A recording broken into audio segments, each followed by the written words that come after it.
O presidente Lula anunciou que planeja se reunir hoje com o ministro da Fazenda, Fernando Haddad, para discutir a alta do dólar. A disparada da moeda, que começou em junho, se mantém nesses primeiros dias de julho. Ontem bateu R$ 5,70. Para o presidente Lula, há um jogo de interesse especulativo contra o real. Para discutir esse cenário de desvalorização da nossa moeda, a gente faz conexão com o economista e professor Rodrigo Simões. Rodrigo, boa tarde, bem-vindo aqui ao Conexão Record News.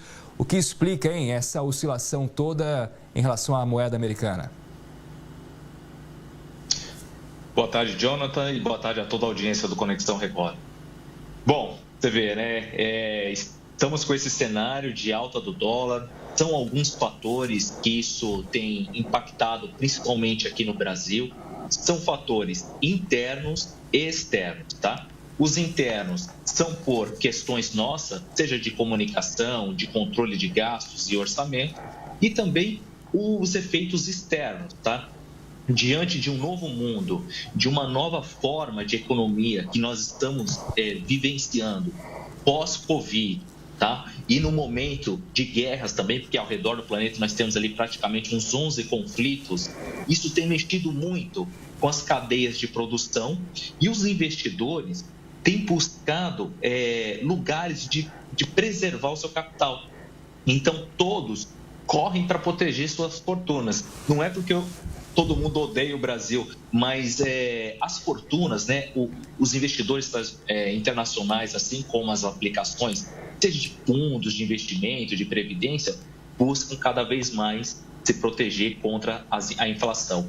E um dos lugares seguros é a moeda norte-americana. Rodrigo, agora esse sobe e desce do dólar, ele funciona na prática porque a pessoa passa a comprar mais moeda americana e sobra real, é isso? Para a gente entender um pouco como é que funciona na prática? Exatamente. O que acontece? Hoje o Brasil ele tem uma situação de imprevisibilidade sobre o controle do orçamento. E aí, ao mesmo tempo que fora do país, no mundo, os Estados Unidos têm uma taxa de juros muito atrativa em que remunera em dólar. Então, ao se aplicar lá fora, o que acontece? Os Estados Unidos acabam atraindo dólares, tá? E esse atraindo investidores, aliás, e isso causa uma desvalorização em vários países, não é só no Brasil, são em inúmeros países. Só que o que acontece? É exatamente isso. Quanto mais o dólar se valoriza, mais reais você tem que ter para comprar uma unidade de dólar. Então, por isso que a gente fala muito de desvalorização do real e valorização do dólar. Esse é principalmente a questão para que o nosso público entenda. Imagino que um dos pontos a ser debatido hoje na reunião entre o ministro Haddad e o presidente Lula seja a comunicação, porque o Haddad já sinalizou isso, de que é preciso melhorar a comunicação do governo para evitar essas oscilações todas na economia. O que será que ele quer dizer em melhorar a comunicação, Rodrigo? São menos rumores e tentar algo um pouco mais efetivo? O que você pode prever disso? Bom, assim, o ministro Fernando Haddad, ele tem feito um bom trabalho, tá, no Ministério da Fazenda, e ele tem até mesmo surpreendido o próprio mercado financeiro, tá? Então, esse é o primeiro ponto positivo. A questão é o seguinte, nessa comunicação, é que o timing da economia, ou seja, a estratégia econômica que o país precisa, ela não segue no mesmo ritmo da estratégia política de quem está no governo, seja quem está no governo, seja mesmo quem está no lado da oposição. O que acontece? Não só o Brasil, mas muitos países no mundo inteiro enfrentam hoje dificuldades para poder fechar suas contas públicas. Isso não é novidade, não é só no Brasil, mas é na América Latina, na Europa, em vários lugares. E você mexer nessa questão que é muito sensível, que são os gastos públicos, que afetam as taxas de juros e afetam o câmbio também, é difícil porque o mercado, quem investe, as empresas que produzem, fica um pouco com aquela sensação de imprevisibilidade. Poxa, será que eu faço o meu investimento no Brasil, espero mais um pouco, será que o governo vai controlar os gastos públicos, será que não vai? O Brasil não tem só coisas ruins para poder informar para o povo, mas por isso que o Fernando Haddad mencionou isso. Ele falou, olha, a gente precisa melhorar a nossa comunicação.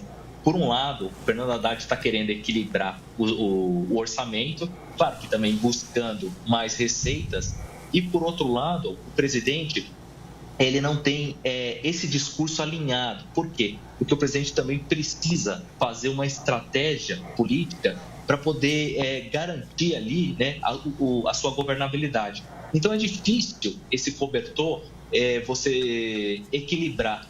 Se por um lado você precisa equilibrar as contas públicas, mas por outro lado também você tem que fazer essa comunicação com a população brasileira. É difícil comunicar, é a alma do negócio, mas não é fácil. É o que está passando, não só aqui, mas muitos países lá fora também enfrentam a mesma dificuldade.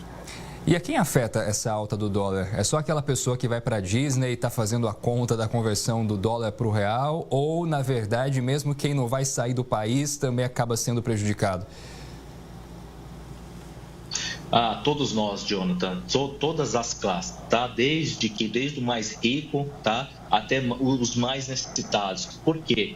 Porque muitos dos insumos que o Brasil compra é em dólar, tá? E impacta o quê? Impacta no transporte, impacta no medicamento, impacta até mesmo nessas compras pequenas que nós temos aqui no dia a dia, essas compras de sites internacionais, sites chineses, tudo acaba ficando mais caro. E o Brasil, o que precisa ser feito? É criar uma estratégia política, um plano realmente de nação. Para quê? Para que, mesmo que a gente passe por esses momentos de desvalorização, nós não sejamos tão prejudicados. Porque se você pegar o ranking de mais de 80 países, nós somos o 5º país com a maior desvalorização de moeda. A maioria dos países passam por isso é tranquilo. Só que nós estamos nos últimos lugares. Por quê? Porque nós temos imprevisibilidade nos gastos públicos, tá? Uma vez que o orçamento para os próximos anos pode ser que assim o orçamento já não feche mais a conta, tá? Então hoje a gente tem ali, para vocês terem uma ideia, de 100% dos gastos primários, 96% são gastos obrigatórios e 4% sobram para investimento. Nos países ricos, do orçamento primário, 50% é gasto obrigatório e 50% o governo decide onde é a prioridade. Aqui a gente não tem essa margem. E há um estudo, seja do próprio governo, entre outras entidades, que daqui nos próximos 5 anos nós não teremos espaço mais nenhum para poder fazer investimento onde precisa, porque todos os gastos estão amarrados. E aí o que acontece? A gente vai ter essa crise fiscal que vem vindo por aí. Então, assim, é difícil para o governo, é difícil comunicar isso para a população, tá? Então, assim, não é que o Brasil vai entrar num grande problema, não. Mas é que uma hora a gente vai precisar corrigir o orçamento. Ou seja, uma casa não pode gastar mais do que arrecada. É para todos, não só para o governo, mas para todas as famílias. Exatamente, não tem como fugir dessa regra. Segunda-feira a gente estava falando aqui sobre os 30 anos do Plano Real e eu conversava com a economista Carla Beni e ela falava sobre quando o dólar custava menos que o real, né? O real era mais valorizado que o dólar. Claro que foi um momento muito raro na nossa economia, na nossa história econômica, foi na década de 90. Agora, é impossível, Rodrigo, a gente conseguir fortalecer a nossa moeda para competir diretamente com o euro, com o dólar, né? A gente tem uma luz no fim do túnel para isso ou não? Nós temos, só que isso envolve nós entendermos que, seja o governo que for, tá? Ou o atual, ou qualquer um que entrar, é a gente construir realmente, Jonathan, e toda a nossa audiência, um plano de nação, um plano de Brasil. Hoje, o que nós temos? Nós temos um plano de governo, onde os governos eles vão tentando se equilibrar de 4 em 4 anos. Mas a gente vai precisar fazer um ajuste no país. De que forma? Primeiro, incentivando a iniciativa privada, tá? A gente ter mais indústrias para poder gerar mais empregos de qualidade para a população, essa primeira parte. Segunda parte, e a gente espera-se, né, que essa reforma tributária seja melhor para o consumo das pessoas, tá? esse é o principal, tá? Ou seja, a pessoa que ganha menos, ela também ter condições de consumir. O terceiro é a gente tributar mais a renda, tá? Esse é o terceiro ponto. Quarto ponto, fazer uma reforma administrativa no próprio governo, tá? De equilibrar o funcionalismo público, os salários. E o quinto, a gente mexer no orçamento. Isso é uma bola de neve que o próprio governo está jogando para frente. Quando a gente fizer isso, o Brasil ele vai se tornar mais competitivo, mais valorizado. Os investidores vão olhar e vão falar, opa, peraí, o Brasil é um país mais seguro. Porque nos últimos 30 anos do Plano Real, Jonathan, 15 anos nós fechamos as contas no azul e 15 anos nós fechamos as contas no vermelho.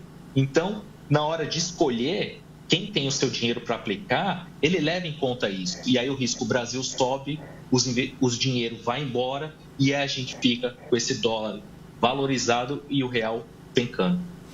Rodrigo Simões, muito obrigado, pela conversa aqui. Boa tarde e até uma próxima. Eu agradeço, Jonathan, agradeço a toda a equipe do Conexão Record e a toda a audiência. Muito obrigado.